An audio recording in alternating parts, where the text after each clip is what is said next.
maalin maalmaha ka mid ah ayaa gabar safar ahi ay muddo saacado fadhiday gegida diyaaradaha oo ay ku sugayso waqtiga ay diyaaradda fuulayso. hubi in uu run yahay waxa aad ismoodsiisay ee aad dartii ku xukumayso. mararka qaar maskaxdaada ayaa kuu muujinaysa in aad adigu leedahay wax aad adigu milki u lahayn, ama kugu qasbaysa in aad xukunto shakhsi berri ka ah wax aan jirin. waxaa macquul ah in aad si un u aragtay sheekadan iyadoo animation cartoon ah ama iyadoo ficil aamusnaan ah loo sameeyay.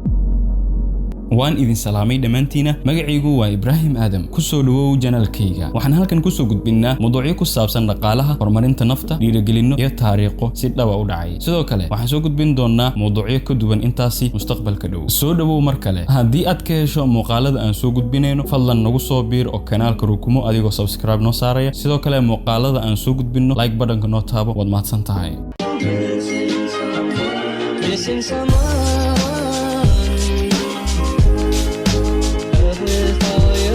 maalin maalmaha ka mid ah ayaa gabar safar u diyaar ahi ay muddo saacado fadhiday gegida diyaaradaha oo ay ku sugayso waqtiga ay diyaaradda fuulayso. meherad ku taalay garoonka ayaa ay ka iibsatay buug ay akhrido iyo bac xalwad iyo macmacaan kale ah oo ay damacsaneed in ay nafta ku sii maaweliso. xilli ay akhriskii buugga aad ugu mashquulsan tahay ayaa waxa ay si kadis ah ku dareentay gabar dhalinyaro ahayd oo dhinaceeda soo fadhiisatay, kadibna badh ka goosatay xalwad taalay meel u dhaxaysa labadooda. gabadhii waxaa markiiba ku soo dhacay in xalwadii ay iibsatay ay dhinaceeda dhigtay.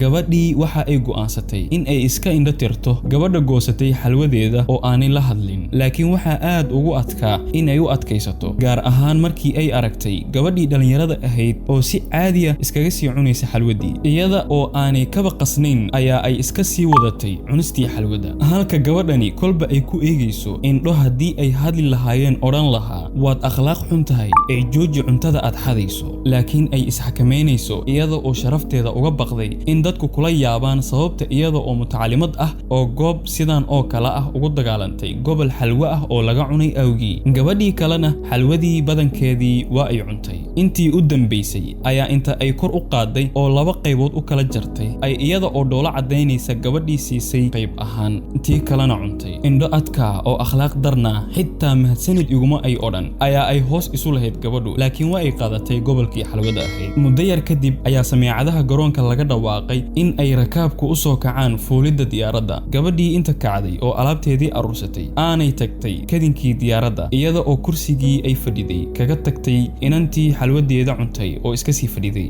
laakiin markii ay diyaaraddii fuushay ee si fiican inta ay u fadhiisatay damacday in ay buuggii ay akhrisanaysay ku rido boorsadeedii, ayaa waxaa mar keliya ka nixiyey aragtida xalwadii ay iibsatay oo boorsadeeda ugu jira. waxa ay dareentay in xalwadeedii markii ay iibsatayba ay boorsadeeda ku soo riday, markii dambana ay buugga isku ilowday oo aanay cuninba. gabadhii ag fadhiday xalwadii ay cunaysayna ahayd xalwad ay iyadu wadatay oo weliba aakhirkii ay badh siisay. soo cajiib ma ahan? gabadhii waxa ay dib isku weydiisay inta jeer ee nolosheena shay aynu si kalsooni leh iskugu qancinay uu noqon waayey sidii aynu u haysanay ama ku go'aan qaadanay, oo goor dambana ogaanay in kalsoonidii aynu ku qabnay aanay run ahayn. haddaba imise ayaa ay dhacday in aynu luminno kalsoonida aynu dadka kale ku qabno, oo aynu ku dhegnay fikradeenna oo si cadaalad darro ah oo aan xaq ahayn aynu xukun ku ridnay, sababtuna ay tahay fikirka beenta ah ee maskaxdeena ka yimid. feeri, arrintaani waxa ay ina baraysaa sida ay u wanaagsan tahay in qofku uu 2 jeer fakaro. haddaba waa 2 jeer ka hor inta aanu ruux kale go'aan ka qaadan ama male uu ismoodsiiyey uusan ku xukumin. waa in aynu qofku siino fursad ka hor inta aanay inaga oo aanan waxba huminin isagana waxba aanan weydiinin xukun qaldan